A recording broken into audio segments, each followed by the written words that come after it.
किसी ने बड़े कमाल की बात कही है कि खुशियां मिलेंगी ये सोच कर के कोई काम मत करो, बल्कि खुश होकर के काम करो, खुशियां खुद चलकर आपके पास आएंगी। नमस्ते, मैं आरजे कार्तिक आपका स्वागत करता हूं। एक बड़ी छोटी सी कहानी सुनाता हूं। ये कहानी गुरुकुल की, जहां गुरुजी सारे शिष्यों को संबोधित कर रहे थे और कह रहे थे कि हम 2 साल के लिए तीर्थ यात्रा पर जा रहे हैं और आप में से मैंने 2 विद्यार्थियों का चयन किया है जिनको एक परीक्षा सौंप करके जा रहा हूं, एक काम सौंप करके जा रहा हूं और आने के बाद बताऊंगा कि इनमें से सर्वश्रेष्ठ कौन सा है। गुरुजी की बात सुनकर सारे बच्चे बड़े खुश हुए।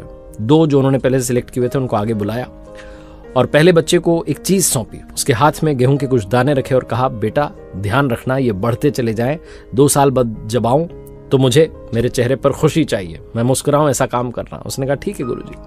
दूसरे वाले को भी बुलाया, उसको भी ऐसे ही गेहूं के कुछ दाने दिए और कहा, बेटा ध्यान रखना, ये बढ़ते चले जाएं, मेरे चेहरे पर मुस्कान बनी रहे, इस बात का ध्यान रखना। उसने बोला ठीक है गुरुजी। प्रणाम किया दोनों ने। गुरुजी 2 साल के लिए तीर्थ यात्रा पर चले गए।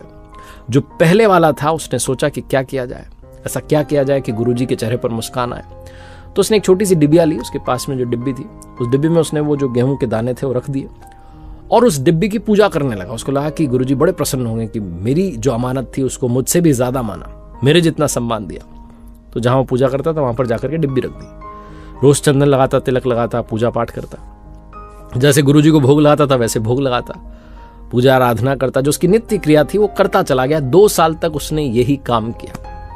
उस डिब्बी की पूजा की, गुरुजी की अमानत मानकर, स्वयं गुरुजी मान करके पूजा करता रहा।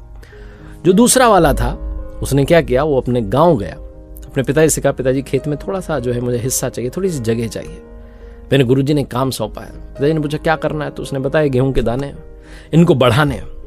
उसने वो गेहूं के जो बीज थे वो बो दिए और जब फसल हुई तो वो बढ़ गए, फिर अगली फसल हुई, बढ़ गए। इस तरीके से 2 साल में उसने अच्छी जो है पैदावार की। 2 साल तक वो यही क्रिया करता रहा, यही नित्य क्रिया थी उसकी, यही प्रोसेस रिपीट करता रहा। 2 साल बाद जब गुरुजी आए तो तीर्थ यात्रा से आने के बाद गुरुजी तो बेकरार थे जानने के लिए कि कौन से विद्यार्थी ने बेहतरीन प्रदर्शन दिखाया। सारे शिष्यों ने स्वागत किया और गुरुजी जिस तरीके से प्रवचन देते थे आकर के अपने आसन पर बैठ गए। बुलाया उन्होंने दोनों बच्चों को, पहले से कहा बताओ भाई क्या किया। पहला वाला गया दौड़ के अपने कक्ष में, अपने कमरे में जाकर के वो डिब्बी ले आया। वो डिब्बिया दिखा करके कहा कि गुरुजी इसमें है वो दाने जो आपने मुझे दिए थे, आपसे भी ज्यादा मैंने आपकी अमानत की पूजा की है, आपके बराबर सम्मान दिया है, रोजाना पूजा पाठ करता था, भोग लगाता था, बस आपका आशीर्वाद मिल जाए, आपके चेहरे पर मुस्कान आ जाए। गुरुजी सुनकर बड़े उदास हुए, उनके चेहरे से खुशी गायब हो गई। पहले वाला चिंता में आ गया कि ये क्या हुआ। उन्होंने दूसरे से पूछा भाई क्या किया। उसने कहा गुरुजी क्षमा करें, पता नहीं था आज आप आएंगे, मैं पिताजी को बोलता हूँ, संदेश भेजता हूँ, वो लेकर आएंगे जो मैंने किया है। गाँव से पिताजी बैलगाड़ी में अनाज रख कर ले आए। गुरुजी ने देखा तो बड़े प्रसन्न हुए, बोले वाह तुमने तो बढ़ता चला जाए ऐसा काम कर दिया। गुरुजी ने सारे बच्चों को एक सबसे इंपॉर्टेंट मैसेज दिया और कहा कि बेटा देखो, ये जो पहले वाला था ना, इसने डिब्बी में दाने रखे, इन दानों में से आधे दाने तो सड़ चुके हैं, घुन लग चुका है उनमें और आधे सड़ने के करीब है। दूसरे वाले ने दिमाग लगाया, जो मैंने ज्ञान दिया था उसको आचरण में ढाला और बढ़ता चला जाए ऐसा काम किया। उसने पैदावार की, गेहूं और बढ़ता चला गया। ये कहानी गुरुजी की गेहूं के दानों की नहीं है, आपकी हमारी कहानी है। हम में से बहुत सारे लोग बहुत सारा ज्ञान रखते हैं, बहुत कुछ जानते हैं, समझते हैं, पहचानते हैं, लेकिन इंप्लीमेंट नहीं करते। हम में से बहुत सारे लोगों को अच्छी अच्छी बातें पता होती हैं लेकिन लाइफ में उतारते नहीं। अगर आप अपनी लाइफ का हिस्सा बनाना शुरू करेंगे, उन आदतों को शामिल करना शुरू करेंगे, तो आपकी लाइफ बदलना शुरू हो जाएगी।